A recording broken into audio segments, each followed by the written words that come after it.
আসসালামু আলাইকুম। আমি আছি এখন বর্তমানে গাইবান্ধা জেলার মৌলভীচর ইউনিয়ন চিথলিয়াদিগড় গ্রামে। আর এখানে যমুনা নদীর তীরেই রয়েছে আমাদের দাদার সম্পদ। আর এই সম্পদেই রয়েছে নদী।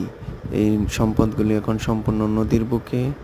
নদীর বুকে জমি এখনো জল খেয়ে মিটেনি তার তৃপ্তি, তাই তো পায়নি আমাদের ফসল।